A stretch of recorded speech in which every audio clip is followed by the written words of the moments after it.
Arthur is our next conversation here. And she is somebody who I was not familiar with before this summit. And I am so glad that Sally recommended that we add her to the lineup because what she has to say is so vital and so important. And I think her perspective is what's really important too. She is, a day-to-day classroom teacher like most of the people who've come to the summit. And she has gone through the trials and tribulations right there in New York City. She even tells an incredible story, a tragic story about her own experiences, about the death toll that this pandemic has taken. So, some of us may have lived our lives in a way that we are somehow slightly removed from the real grimness of what has been happening. But Lynnette has lived through it, and it's a really touching story. And I think you're really going to get a lot out of hearing what she has to say. But then she's gone through, like what a lot of us have gone through, figuring out how are we going to do this? How are we going to continue to be our children's teachers and educators during this strange time? And she has, she's had the same frustrations that all of us have had about the inadequacies of online learning and some of the very difficult things we've had to do. And she has the honesty and the insight and the openness to confess that she really doesn't feel like she's done a very good job this year, which I think is something that kind of all of us can agree to. And as Lynnette talks, it really becomes clear what is important for us with young children, what's important for the young children, and what is missing right now, and what can we do to make it better. And I love her can-do attitude and her willingness to consider, well, I may have to do things that aren't the best, but I'm going to make the most of it, which I think the attitude many of us have taken. But at the end here, I really want you to listen to what she has to say about her own activism. And I think this is a really important part of kind of what this summit is all about, is we are trying to get ourselves organized to become activists, not just on behalf of the children we teach and the families in our schools, but on behalf of the wider society. This is a time of great change, and we can't just sit there. It's not a sport that we can just observe. We need to participate in this democratic moment right now and around the world.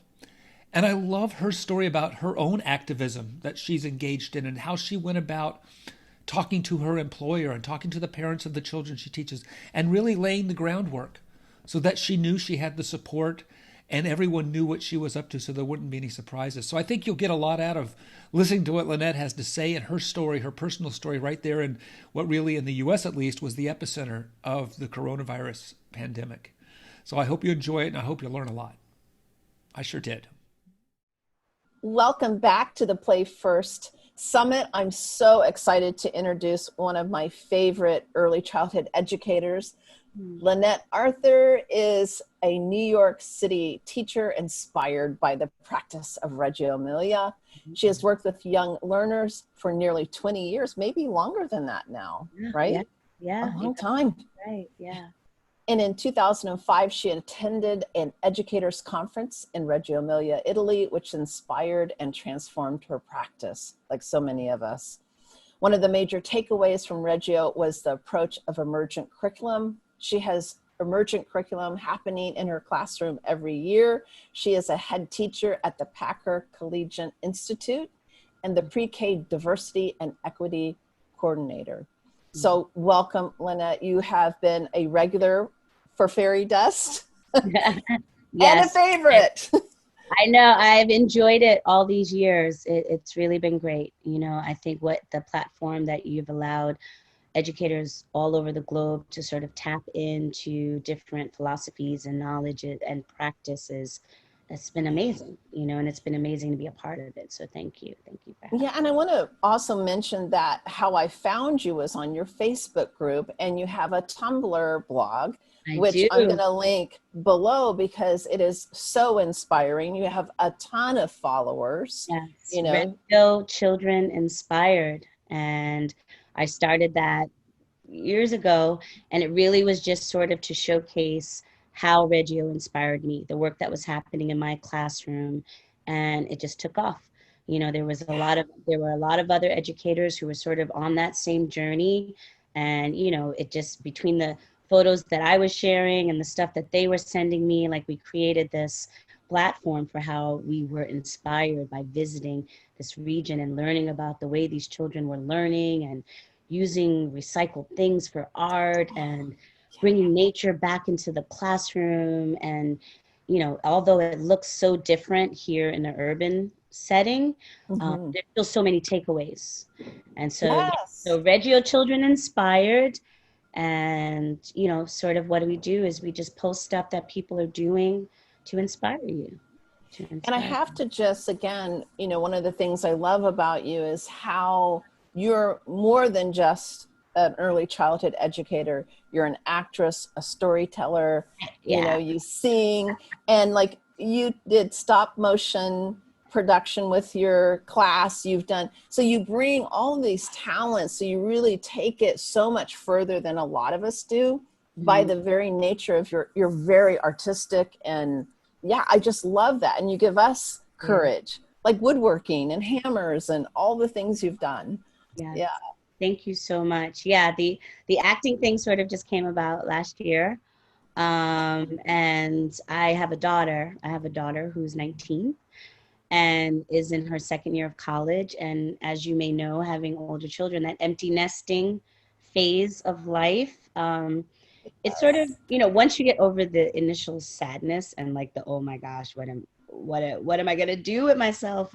Who am I gonna cook dinner for? Like once you get over that, there's this opportunity to sort Mm. of rediscover yourself outside of sort of being a parent. And, you know, for me, I was just like, there were things that I sacrificed or, you know, put on the back burner when she was born. And it was a time for me to ask myself, like, what feels unfinished? Like, what is something I maybe started or wanted to do? And I just sort of put that on the back burner. And acting was one of them. So, and it's been an incredible year, you know. Wow. Looked like, you know, national commercial and definitely have done some things. So it's been amazing. That journey has been amazing. And what that's brought into my teaching practice has been amazing. You know, there's nothing like teachers sort of honing their craft, following their passions. As I was even telling your daughter like a minute ago, like, you know, there's teaching, but also stay passionate about those things outside of teaching that make you you, that bring you Yeah. joy, that make you feel whole.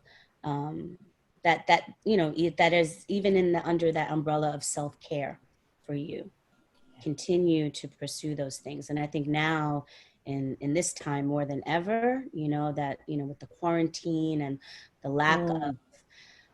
connection, the lack of touch, the lack of socialization, we really have had to um, reinvent what self-care is for all of us and what that Well, looks that brings up, I was, always like to go out and see before our interview the latest that you've been up to. And I saw that during this lockdown that you actually lived across the street from a New York City hospital like. and were exposed to, the devastation of it.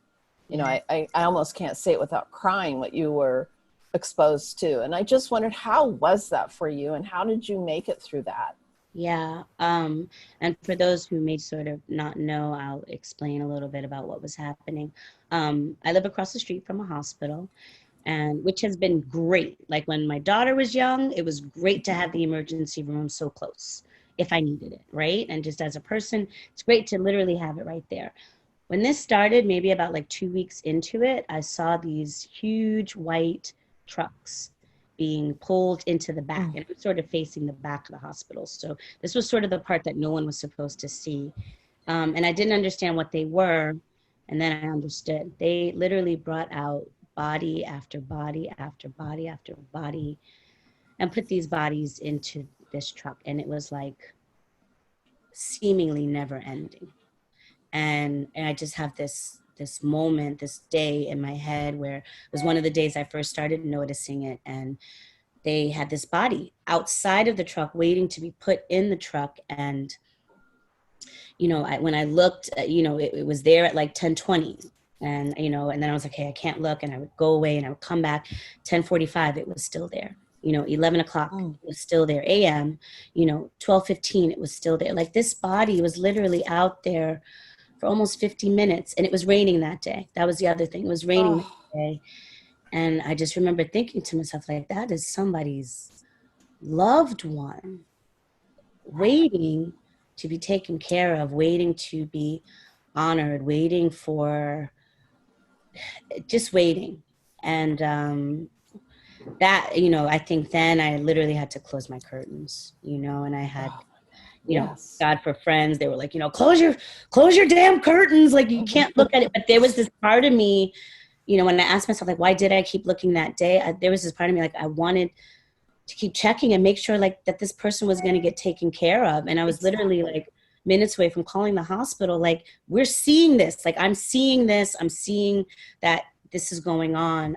But then, when I looked about, maybe over an hour later, the body had been put in the trucks. But I saw people rolling up in regular cars to pick up their loved ones, take the body, put it in the trunk, and drive away. Like, my view for a while was, it was a lot. It was overwhelming. And So how did you take care of yourself through this? Because I'm, I had a hard I think time. that there's still that part, and I'm trying not to get emotional. Like, Yeah, me too. Is there, like, that will stay with me.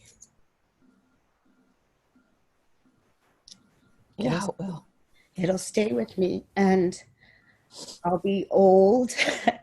And, maybe one day my grandchildren will ask me, like, what was this time like? And that probably will be one of my most significant memories of this time, seeing that and bearing witness to that, and processing it. And I know that there's, we know from talking to people who have experienced trauma, talking to, people who have were born during, like, the Jim Crow era, or people who have experienced the Holocaust. Like, there is no getting over that.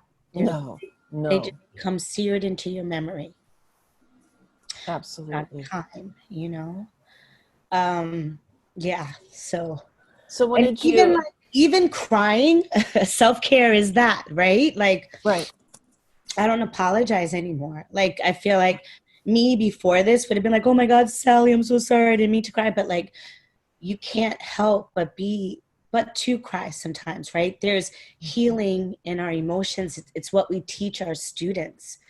We teach them, like, you know what, it's okay to be angry, it's okay to cry. So why wouldn't we do that for ourselves and allow that for ourselves? So it was a challenge there for some weeks. The trucks were there for, like, maybe a month. They're gone now. So that I'm no longer sort of seeing that, but just, there were ways sort of during that period that I just sort of had to tap in to, like, okay, where am I finding my joy right now? And not knowing how long that was going to last, I was like, like, what are we doing here, Lynnette? And the crazy part was that in the middle of all that, I was still teaching these little ones every day. Every day I had to log on and smile and sing and play the guitar, my guitar behind. Yeah. I had to think about them, and they were expressing their own feelings, like, like, we miss you, and, we're so sorry, and I'll see you after coronavirus, just listening to these 3 and 4-year-olds pronounce that and know what it is and know what it means and know how different things were, and the fact that they were seeing people in masks, and that we couldn't go to school, and that now class and morning meeting was going to be done through a screen, like watching TV. It was very different. Very different. But And it how did give did me it? joy Okay. to attend. Like, it did. Yeah. And thank goodness, like, I'm actually glad now in hindsight that I was working during that time. Like, I did have to shift, I had to do that teacher compartmentalize, like, okay, I can't think about that right now. I got to just think about my students. So it became like a saving grace after a while to have that. I'm curious, what worked best when you were virtual? What was the best thing that you did virtually, or you would say was the most powerful thing that you did? I think what I will say is, I don't know, and I do believe this is not the best platform for young children. Amen. Right. And that's my blanket statement. With that said, having to sort of rethink the way that an emergent curriculum would work, rethink the way that sort of letting the children lead, letting them lead their own learning would work. I would say what was most successful is, because I'm a visual person, we use the Seesaw platform, which I know a lot of teachers may be familiar with during that time. And Seesaw allowed for video. They allowed students to upload videos of themselves learning. And so what I was able to then do was to take these videos and show it, revisit it. So the videos sort of became our way of documenting what was happening. It was like a new way to document. Wow. I love that. So that was something, and that's something, let's say, we don't know what the fall holds, but I think that's something that I will continue to do, and that a lot of teachers out there can think about doing, like the platform that you are using, just sort of allowing for some live moments to happen. And that can be done through video. And so the children were sending in everything that they were doing. And, sometimes we would spend a portion of our morning meeting watching each other explain learning, watching each other build something, watching each other do a math measurement, so there's, what I will say is it definitely became a lot more academic for me. Right. In the institution that I was at. But, I think the challenge is sort of finding those ways within that platform to still make it organic. We had a talent show that was hysterical. Oh my God. We had that. every talent from like a puppet show to swimming to biking, gymnastics talents, a 1-minute workout. Like it was hilarious. It was hilarious and it was wonderful. And I feel, and that honored our emergent curriculum that was starting to happen, because early in the year, like we got this very extravagant bunch this year. Like they loved coming dressed up in like outfits, literally, like, like costumes and tiaras and crowns and ties and bow ties. And, they were really this like just visibly extravagant, eccentric bunch. And so part of what we were thinking about was like, how can we showcase this? Yeah. And maybe they can make up their own story around, identity or who they are or who they're trying to be, or like, Perfect. and so showing off their talent, showing off what they love in the outfit that they love, like it was a great combination. I will say, if I have to do this again next year, like I always want to find ways to do it better. And although I feel like I honored them, who they were, I didn't feel, I would love to see if I can go deeper with the emergent piece. Yeah. That was like a how challenge. can you? That was a challenge, especially dealing, maybe, people that have their own programs, it might have been, a little bit easier to sort of make it what you want or as whimsical as you want, or just sort of, but here there was literally like sort of a guideline where children should be receiving this pre-literacy work, or they should be receiving this math work or this. So what we did was like, okay, how can we inspire, like use the Reggio and use that? So I made sure, my students were still counting with things like corks and bottle caps, and that families sort of came up with their own sort of bin of found materials that the children can work with. For literacy, we were making our name out of recycled materials or writing our name and sand. Like there were still aspects that you can honor, but I will say it was a challenge. And there's even that part of me, like, I don't even feel like I did the greatest job this year, but if I given the chance and in rethinking it, there are things I would do differently. And I think, maybe a lot of teachers feel like that, like, just like, in hindsight, we could have done this, or maybe I could have done that, but it was also brand new. And literally, it was also, and it was literally just thrown at us. Like, I think about my classroom right now is literally at a standstill. Their stuff is still in the cubbies. Wow. Yeah. like we didn't send anything home because we didn't know it was going to be for the rest of the year. And so it's literally at a standstill. So I'm sure I'll go in some point this summer or, you know, late summer and have to pack up the classroom. That wasn't even done.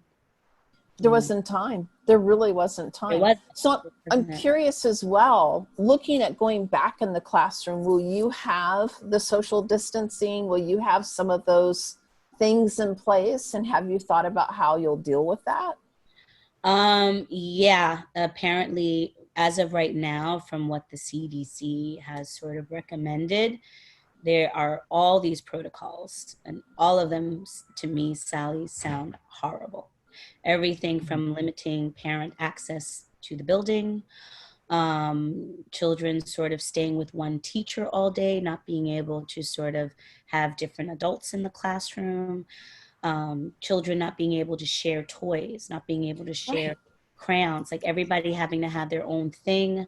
So for me, I'm like, what does that mean in terms of block building? Like where they would normally just take the blocks that they need, now are we divvying like the block area up?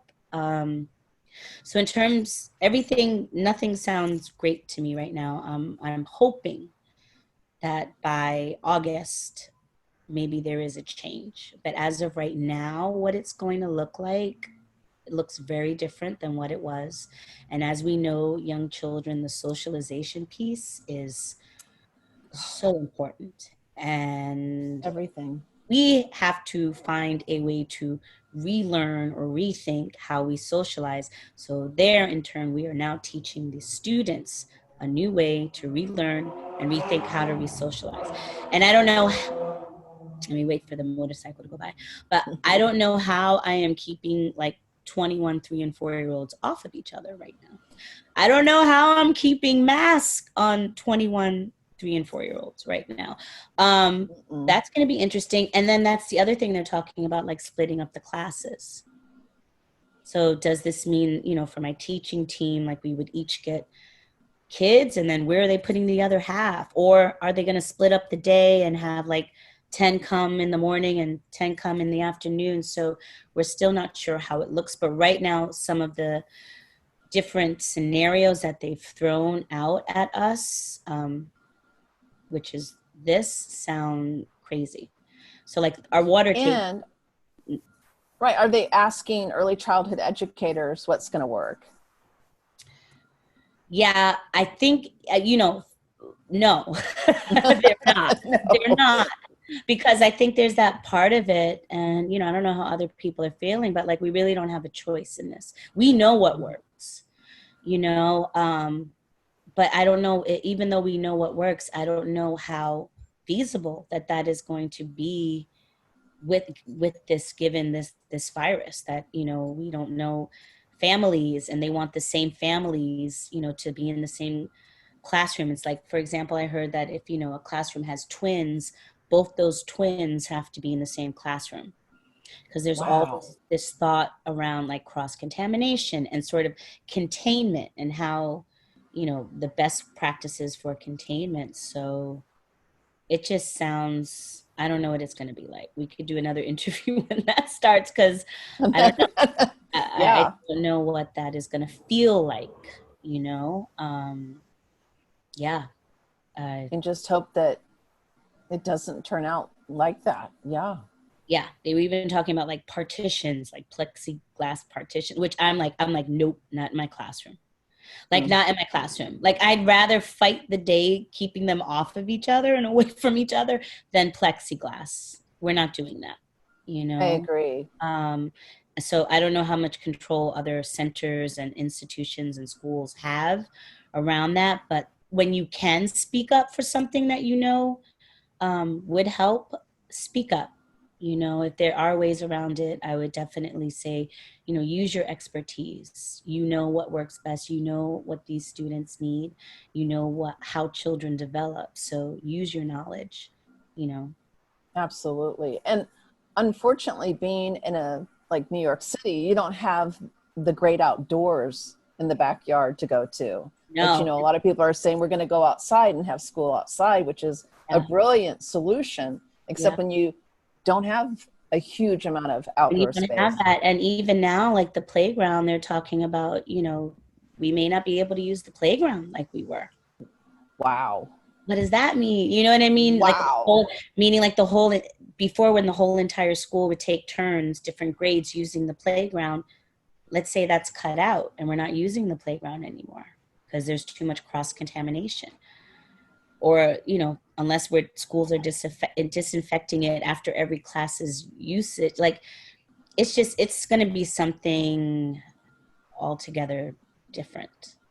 It But is. what I will say is I do think about those children in, what was it, like 1918, 1920, when the Spanish flu broke out.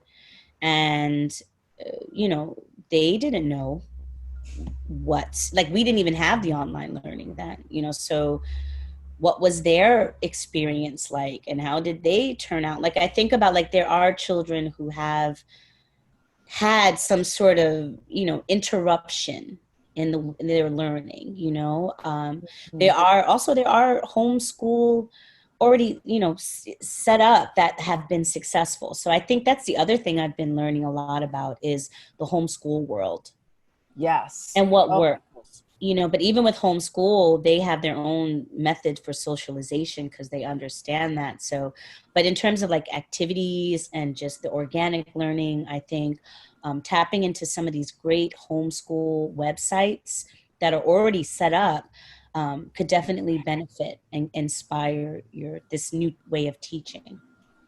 right. And I think we definitely have to think, and prepare that there could be another surgence of it. One of the silver linings that I've seen with the pandemic is that we've been in this collective trauma and stress, in each of us in our own way, right? Like I was, stuck in a foreign country, and some people are stuck in their homes. Yeah. Different stories, but it's been a collective stress and trauma. And out of that, the rising of other collective traumas, such as Black Lives Matter. Yeah. And I've been deeply, deeply moved by the power of which it's taken hold of. I have my own daughter who has just become, on the front line in our city, standing on highways and, and demanding the change in doing what it takes to be heard. Yeah. Yeah.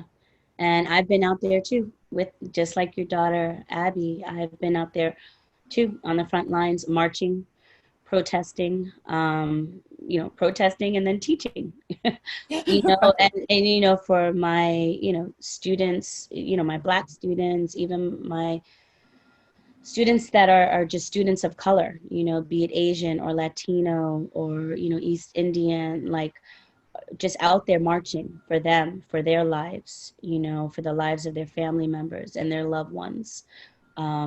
So that has definitely, to see what is happening on a global scale, the awareness and the recognition around Black Lives Matters, around the fact that we do need this legislation around how the police treat people, especially Black people. And it's not that it's happening more. It's just that it's being filmed and we're seeing it. We're seeing it. We're seeing it. Yeah. And even before George Floyd, like there were horrific stories, but there was something about seeing this cop kneel on this man's neck for 8 minutes and 46 seconds, which is a very long time. There was something about seeing that I think it jarred us. But I think we're already in trauma. When I thought about it, we're already stressed. We're already, and it's like, normally you get outraged and go on with your life. Well, we're not going on with our lives. No, we're sitting at home in lockdown. We're in the middle of a pandemic where they're saying don't be around people, and here we are marching. We marched the other day. We shut down the Brooklyn Bridge. Thousands of us. Thousands of us. And I have to say, like, there were those moments that I had to think about. Just there was me, Lynnette, like the Black woman, you know what I mean? But then there was also me, Lynnette, the professional woman and the teacher, like. And I remember I had to ask my job. There were a couple of us inquiring during a recent staff meeting, like, what are there protocols, or is there a conversation in place for if teachers get detained while protesting peacefully, of course, peacefully. Right. Of But just course. sort of like, what's like, are we losing our jobs? Or will we get fired? You know, will we be supported? And so I think the consensus was that we would be supported.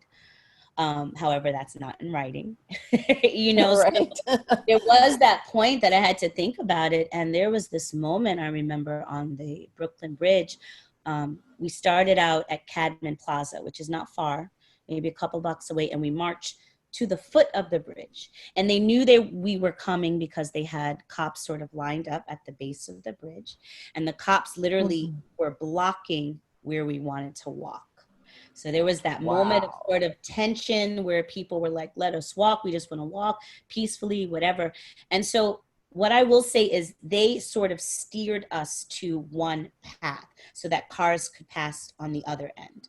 So we literally walked like going toward Manhattan, and the cars were able to come to Brooklyn. So with that understood, there was this moment I remember when we were at the foot of the bridge, and I started sort of seeing people like just saying like, you know what, forget, like I'm walking anyway. And so there was this cop in front of me, literally like right here in front of me. And I said, you know, what's going to happen if I walk? Like, just go. And he said, well, we're asking people not to. I said, well, are you like, what, are you going to arrest me? Am I getting arrested? Like, what's going to happen? And he said, all I'm going to say is that we're asking people not to. And I sort of took that Whoa. in that moment, like, okay, he's doesn't sound like they're arresting people. They're asking people not to.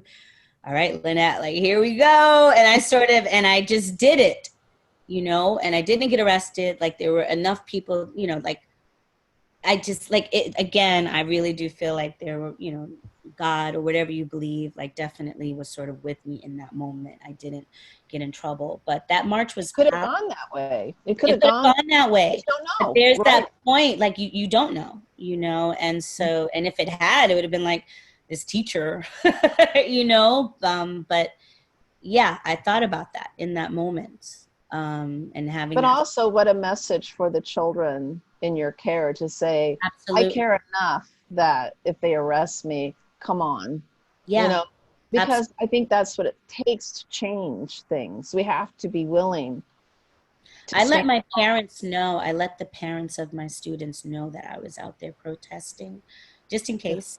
Yeah. And I got so much, you know, Mm. positive, supportive feedback. There were families that sent me back pictures of them too, out there with their children protesting, holding up signs.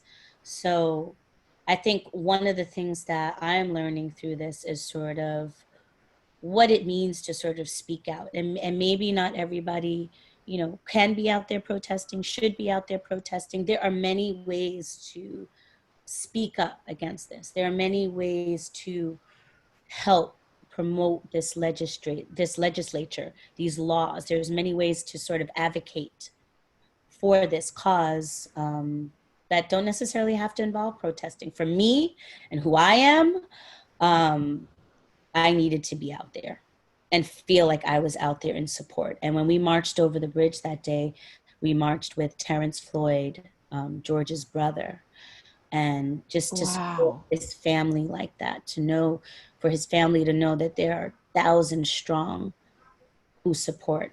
I remember with Trayvon Martin, I went to the Million Hoodie March as well. And his parents were out there that Yes. day at Union Square, just for them to know that there are thousands of us that support you. Um, I think it's a visual cue that is unprecedented. Hmm.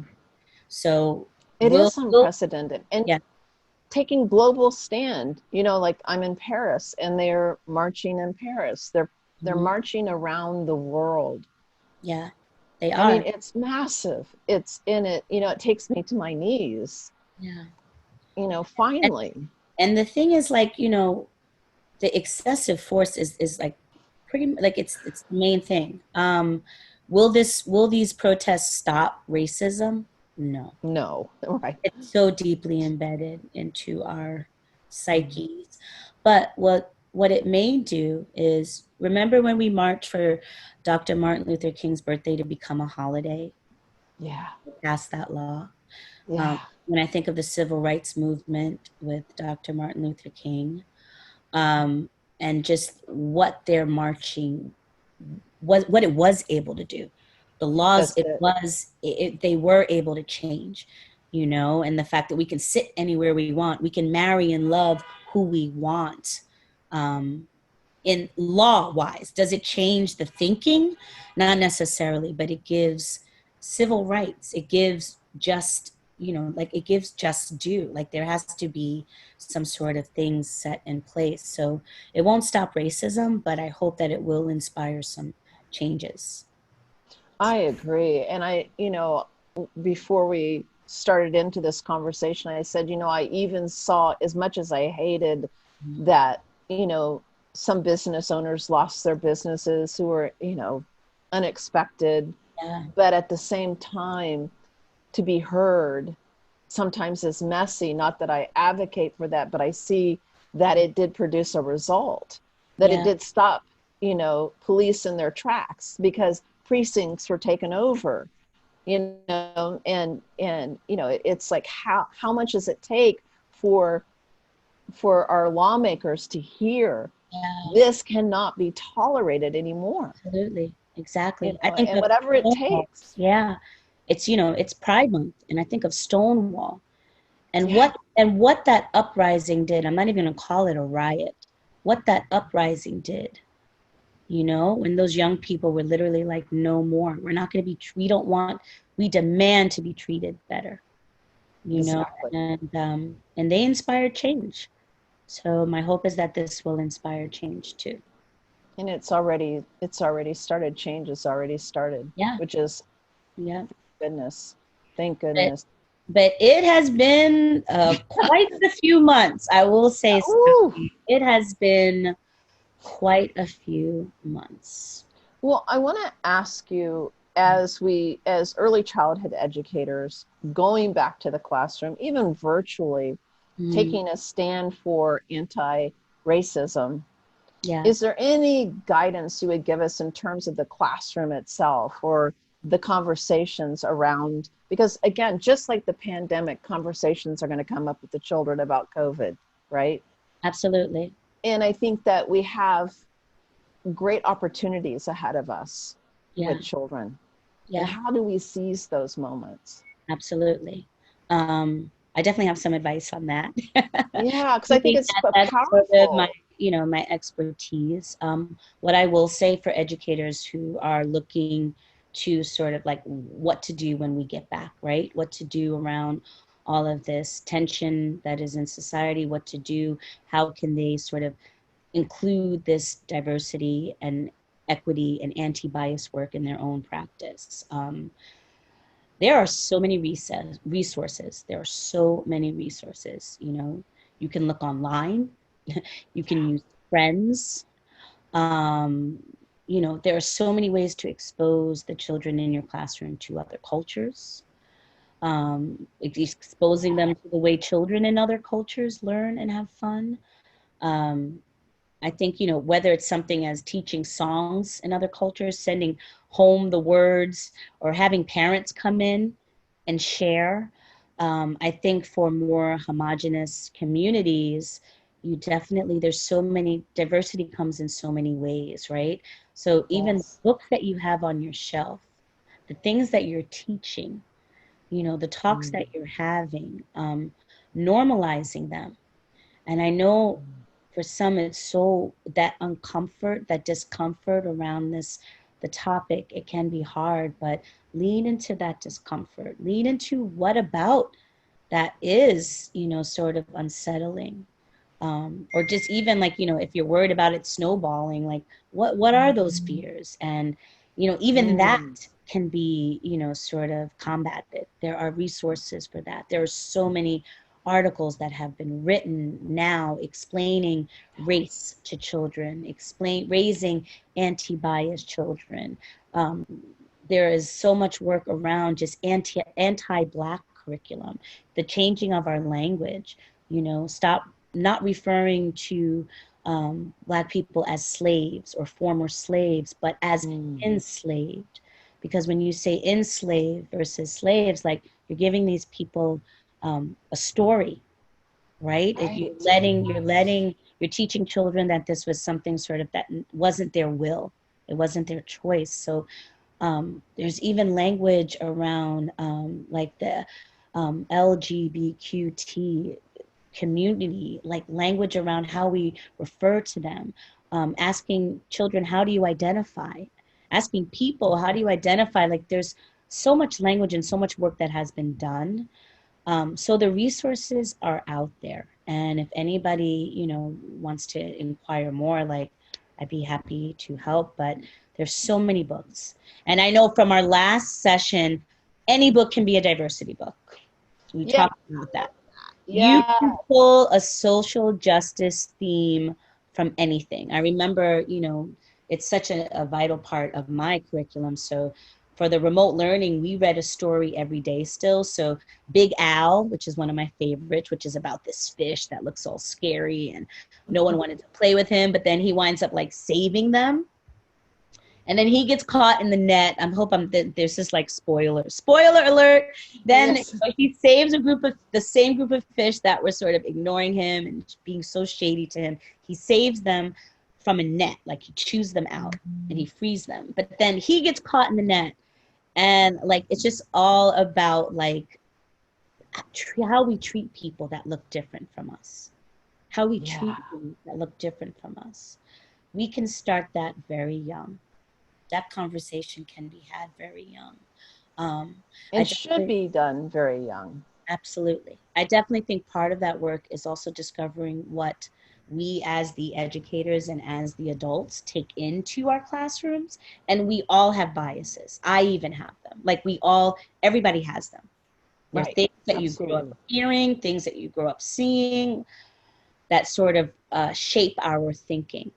But the thing is, we have to sort of acknowledge those biases, realize that that's what it is, name them, and then we go from there, right? We go from there. And what I'm hearing is that, I think those of us driven by emergent curriculum, Reggio Emilia, inspired, that reflection is a natural part of what we do. This just is another layer of reflection. Like if I were walking back into the classroom myself, it would be a part of my daily reflection, really, to just take a look at myself and my practice. Yeah. And see where are my biases. Because I do think, they're there by the very nature of being human. Yeah. And what we've been raised with. Absolutely. And not all biases have to be a racial bias. You can have a bias. No, that's what I'm saying. Exactly. It can be like social-economical. Bias is bias, right? Yeah, it's everywhere. Same gender families, like there could be sort of spiritual religious biases that we hold. Like there's so many, like you said, so many different areas where that pops up. But I think as teachers are thinking about their practices, they can also think about like what do they hope will happen as a result of a change that they do make in their practice. What do they hope will happen? How will they initiate this change? Sort of what steps are they going to take? What supports do they need to be successful? What obstacles may get in their way, and who can help them with that? What resources can help them with that? And sort of preparing that in advance, it'll definitely help that transition. It'll definitely. I love that. Yeah. It's awesome. I love talking to you. It's just such a natural conversation. Really. Just like, I love it. I love it. I know. And I think that's the beautiful thing is, and that's really the hope of the summit, that we're sitting down with voices from all over the world. Yeah. Looking at this time together and also banding together, because I know for me personally, I am the sum total of all the educators who've impacted me, and I continue to be impacted by my colleagues. Absolutely. Absolutely. And we need you to have those, yes, who have gone before us, or even who are coming up that inspire us, right? So I Yeah. hope that I can serve as an inspiration for some educators out there, because definitely there are those out there that inspire me. Yeah. Well, and I think that the thing that we all, my hope is with this summit that the educators and the parents and the administrators, everyone that gathers with us, there's one thing I know that connects us all is that we love and honor the children in our care, that Absolutely. we want to, that they have rights, Mm-hmm. and that's where these hard discussions, these moments about COVID, Black Lives Matter, that Yeah. the children have rights for us to be in communication, to Yeah. sit through those, like you said, lean into what's uncomfortable. Yeah. It's not about us. It's about preparing and giving them, in this phase of life that they're so open. Mm-hmm. Mm-hmm. They haven't been institutionalized yet, so to speak, through Right. the educational system. you Yeah. know Yeah. Absolutely. And like it's like, and they have rights, and they are very aware of what's going on more than we realize. They they sense do. what is going on. So they also deserve to be told in an age appropriate way about what's going on. And in the Right. same way that you can sort of explain to a child why they have to wear a mask, how it's going to keep them safe, why they're going to see other people, it's the same way that, we do that diversity work in the classroom as well. Yeah. And I Yeah. think we underestimate their ability to hear. I remember the first time I had to walk into the classroom the day after my son's best friend suddenly passed away, and I was just crushed. Yeah. And I walked into the classroom and just tears were rolling down. And again, in an appropriate way, I lost someone very dear to me. Yes. And they sat down and, I lost my pet bird. I lost my dog. It's like they Yeah. started sharing their story. I didn't have to say much, and Yeah. their stories came out. Yeah. And it I was love so that. healing. I always embrace, me, I always embrace when things die in the classroom, even when when our guinea pig died, last year, we were crying there with the children, like just Yes. explaining grief. This is grief. This is what you do. This is how you mourn. And then we buried it together. And this is ritual, right? This is how Yes. we honor those things that we love that transition. This is how we honor something that dies. We bury it, we think about it, we say words to remember. So like literally we reflect on it. And, it was that year, that was powerful, the guinea pig. Wow. Yeah, it is. And I think that, I It's always a think whole talk on like that, like that death in the classroom, and like just sort of the learning that can take place.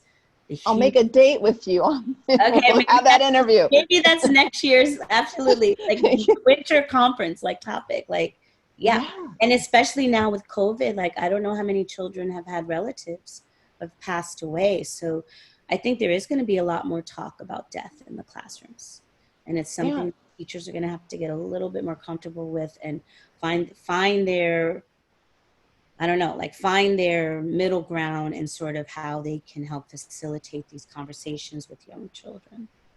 Well, I Yeah. think as if you think about yourself as someone Mm-hmm. didn't ever tell you anything because they were trying to protect you, you would Yeah. get really upset because it's undermining and saying you're not big enough or important enough, or the message we send, Right. because I remember as a child, people not talking to me about things that I could feel and how upsetting it was. Absolutely. And you just want to know what's going on, right? That's it. What does everybody else know that like I don't? And they And do, again, they sense it. They do sense it. And again, not knowing how it's going to be in the fall when we return, like there's a lot of social emotional work that's definitely going to be at the forefront of this. Um, and I think education, if we are wise, we will sort of literally now put that above everything.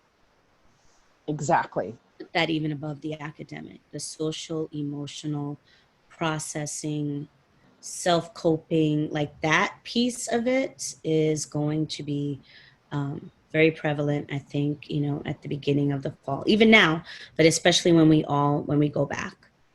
I and agree. what re-entry is going to look like into these spaces.